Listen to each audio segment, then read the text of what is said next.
Hi, my name is Pranat Jain. My name is Ashu Jain.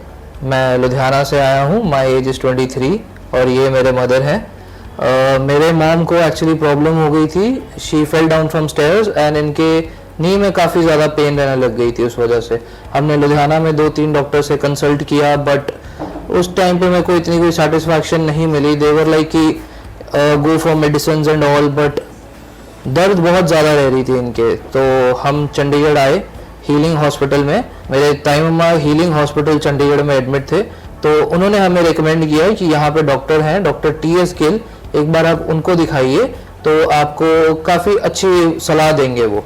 तो हमने doctor साहब को दिखाया एंड उन्होंने बहुत ही अच्छे से हमें एक्सप्लेन किया कि इनके जो टिश्यूज़ हैं मसल के नी के, जो वो हैं वो टीयर हो चुके हैं और जो बोन्स हैं वो आपस में टच हो रही हैं, जिसकी वजह से इनको पेन हो रही है। बहुत अच्छे से उन्होंने हमें समझाया, बहुत अच्छे से गाइड किया और उसके बाद ये बताएंगे इनका एक्सपीरियंस कैसा रहा डॉक्टर साहब के साथ।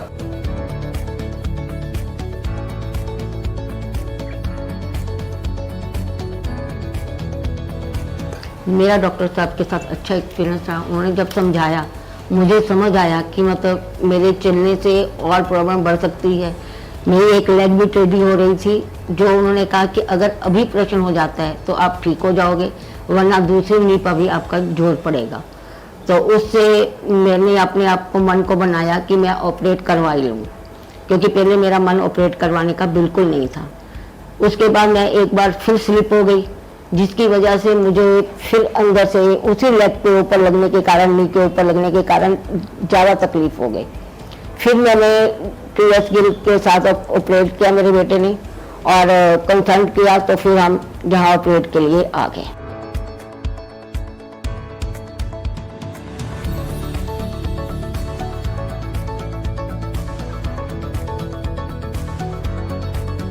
हमारे को मैंने एक फ़ोन किया था यहाँ पे कि सर मैं ऐसे ऐसे I have asked my mom and she is ready for the operation, so आप बताइए क्या प्रोसीजर है। तो उन्होंने यहाँ पे कंसल्टेंट है डॉक्टर रमन करके, उन्होंने हमें बहुत इजीली, बहुत ही हैसल फ्री इन्होंने गाइड किया और इन्होंने हमारे को सारा कुछ बताया कि सर ऐसा ऐसा होगा। और हम लोग आए हैं और डॉक्टर साहब से मिले एंड उसके बाद इन्होंने हमें एडमिट किया है। और उसके बाद इन्होंने जैसे ही मतलब हमें एडमिट किया, जो नर्सिंग स्टाफ है and everyone was very helpful है। और उसके बाद OT में जब इनको लेके गए, आई स्टिल रिमेंबर मैं बाहर बैठा हुआ था, तो उन्होंने मेरे को ये बोला कि आप बाहर मत वेट कीजिए, आप अंदर जाके रूम में बैठिए, अगर कोई भी प्रॉब्लम होती है तो हमारे को ज़्यादा टेंशन है। मतलब दे ट्रीटेड अस लाइक कि as we are a part of their own family. So ये बहुत ही अच्छा एक्सपीरियंस था हमारा इनके साथ। तो OT में क्या क्या हुआ, मैं OT के अंदर तो नहीं गया, ऑपरेशन इनका था, तो ये बताएंगे।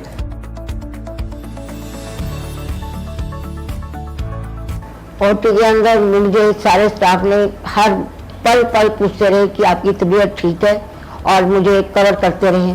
जैसे भी उन्होंने ऑपरेशन करने के लिए कवर करना था वो करते रहे, और मुझे OT में किसी किस्म की कोई तकलीफ नहीं हुई। और आराम से नीचे के हिस्से में उन्होंने टीका लगाता, नीचे का हिस्सा मेरा सारा सुन किया। और फिर डॉक्टर साहब जब ऑपरेशन करने के लिए, तब मुझे डॉक्टर साहब मिले। उन्होंने पूछा कि तुम तैयार हो ऑपरेट के लिए? तो मैंने कहा हाँ मैं तैयार हूँ। तो TS गिल लगी आए थे मेरे पास उस समय पूछने। फिर ऑपरेट के बाद मुझे सारे ऑपरेट की आवाज़ें आती रही, पता चलता रहा, लेकिन दर्द नहीं थी, कुछ भी प्रॉब्लम कोई नहीं थी। फिर उसके बाद जब ऑपरेट ख़त्म हो गया, डॉक्टर साहब फिर मेरे पास आए, तो उन्होंने कहा कि आपका ऑपरेशन ठीक हो गया है, आपको घबराने की जरूरत नहीं, आपको किसी किस्म की कोई घबराहट तो नहीं हो रही? मैंने कहा नहीं, मुझे कोई किसी किस्म की घबराहट नहीं है, मैं बिल्कुल ठीक हूँ। ऑपरेशन थिएटर के बाद वो मुझे सीधा ही कमरे में ले आए और मैं कमरे में आ गई। और उसके बाद मुझे उन्होंने उसी दिन 3-4 घंटे हुए होंगे ऑपरेशन को, तो मुझे उन्होंने कमरे में चलवाया। मैं हेल्प के साथ चली और उसके बाद अगले दिन वो मुझे हाल तक ले गए चलाने के लिए। मैं हाल से आराम से चल के वापस अपने कमरे में आ गई। आज मुझे दर्द भी कम है और चल भी ठीक पा रही हूँ। ये हमारा एक्सपीरियंस था, बहुत अच्छा एक्सपीरियंस है वर्किंग। जो भी यहाँ पे लोग काम कर रहे हैं, they all are very helpful. इनका जो खाना है that is also very tasty, मैंने खुद खाया है। और उसके बाद जो जितना भी, जब अभी तक हमारे को यहाँ पे 4 दिन हो चुके हैं, 3 दिन ऑपरेशन को हो चुके हैं and mumma is absolutely fine now. इनको रोज चलवा के देखा जाता है, फिजियोथेरेपी वाले आते हैं टाइम टू टाइम, दिन में 3 से 4 बार आते हैं, एक्सरसाइज करवा के जाते हैं, बहुत अच्छे से एक्सप्लेन करते हैं कि आप मैम ऐसे करिए ऐसे करिए। हमारे को भी टेंशन थी कि ये ठीक होंगे, कितना टाइम लगेगा, पेन बहुत ज़्यादा रह रही थी, बट उसके बाद इन्होंने हमें बहुत अच्छे से समझाया कि 1 आधे दिन की पेन है और उसके बाद बिल्कुल सही हो जाएंगे, और आज इनके पेन भी नहीं है। तो बस आज अप्रॉक्सीमेटली आज या हमें कल डिस्चार्ज कर देंगे। तो operation was very successful, doctor साहब ने जो हमें बताया, and experience was very good. तो I will highly recommend healing hospital Chandigarh, and I will highly recommend if someone is having trouble, या अगर किसी को प्रॉब्लम आ रही है घुटने में तो प्लीज आके डॉक्टर टी एस गिल से मिलें एक बार।